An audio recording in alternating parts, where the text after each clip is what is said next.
एक बार की बात है, अर्जुन श्री कृष्ण से कहते हैं कि मैं लोगों के लिए इतना कुछ करता हूँ, इतना दान करता हूँ, फिर भी दानवीर कर्ण को बोला जाता है, मुझे नहीं। ऐसा क्यों?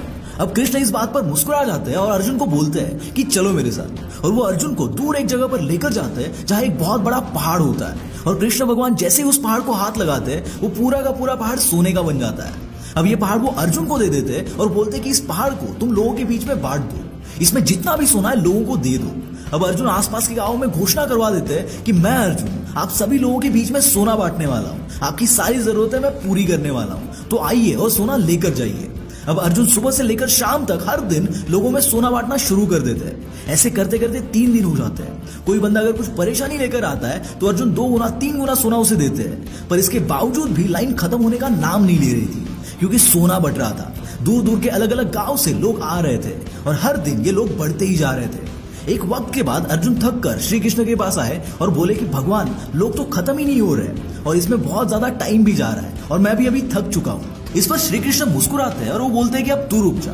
और अब वो कर्ण को बुलाते हैं और उनसे कहते हैं कि ये सोने का पहाड़ मैं तुम्हें देता हूँ, तुम इसे लोगों के बीच में बांट दो। कर्ण कहते हैं ठीक है जी, जैसा आप बोलो।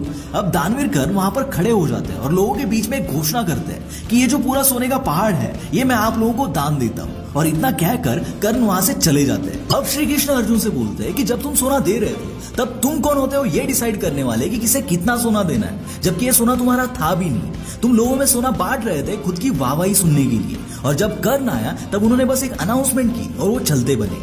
यही फर्क है तुम में और कर्ण में। दोस्तों, ये स्टोरी बताने के पीछे का रीजन ये है कि यहाँ जो गलती अर्जुन ने की वही गलती हम हमेशा खुद के साथ भी करते हैं। यहाँ ये बात नहीं थी कि सिर्फ कर्ण ही महान थे, अर्जुन भी कोई कम नहीं थे बॉस। कर्ण महान थे दान करने में और अर्जुन महान थे युद्ध में। मतलब हर एक जन अलग अलग चीजों में माहिर था। और बॉस यही चीज हमारे साथ भी होती है। ऐसा नहीं कि हम किसी से कम है ना, बिल्कुल नहीं। हर बंदे में कोई ना कोई खासियत जरूर होती है, तभी वो इस दुनिया में है। बस हम गलती ये करते हैं कि किसी और को देखकर खुद को जज करना शुरू कर देते हैं, खुद के कॉन्फिडेंस की माँ बहन एक कर देते हैं, ये सोच सोच के कि भाई मेरे में बहुत ज्यादा कमियां हैं। और इसमें सबसे बड़ा रोल प्ले करता है इंस्टाग्राम। यहाँ पर किसी की लाइफ देखकर हमें लगता है कि बहुत सिर्फ मेरी लाइफ झंड है, बाकी सब लाइफ में बहुत कुछ उखाड़ रहे हैं। पर हम सारा ये भूल जाते हैं कि इंस्टाग्राम पे हर कोई सिर्फ अपनी कामयाबी शेयर करता है, अपने फेलियर्स नहीं। इसलिए उस ग्लोरी को देखकर, उस चमक धमक को देखकर अपने आप को जज करना छोड़ दो। रियलिटी इंस्टाग्राम से कई अलग होती है। आप वन एंड ओनली पीस हो इस दुनिया में जिसकी कोई कॉपी नहीं है और ना ही कभी बन सकती है। भले आप अपने कॉलेज में, स्कूल में, ऑफिस में किसी बंदे को देखकर खुद को कम महसूस करते हो और हो सकता है कि उसमें वो क्वालिटीज हो जो आप में नहीं है, पर बॉस ये भी तो हो सकता है ना कि आप में जो क्वालिटीज है वो उसमें नहीं हो। मतलब ये तो ऐसा हो गया कि आप किसी मछली को जज कर रहे हो, उसे कम समझ रहे हो क्योंकि वो पेड़ पे नहीं चढ़ सकती। पर बॉस यहाँ पे मछली की खासियत ये है कि वो पानी में तैर सकती है, पेड़ पे नहीं चढ़ सकती। और कोई मछली जिंदगी भर भी ट्राई कर ले तो भी वो कभी पेड़ पर नहीं चढ़ पाएगी, क्योंकि बॉस उसका स्किल अलग है, उसका एक्सपर्टीज अलग है। दोस्तों, आप किसी भी कामयाब बंदे को उठाकर देख लो, उन्होंने कभी भी दुनिया से कंपटीशन नहीं की। उनकी कंपटीशन हमेशा खुद से थी, चाहे वो उसेन बोल्ट हो, माइक टायसन हो या फिर MS धोनी हो। दोस्तों, अभी जो बोल रहा हूं वो बताना आपके साथ भी होता है क्या?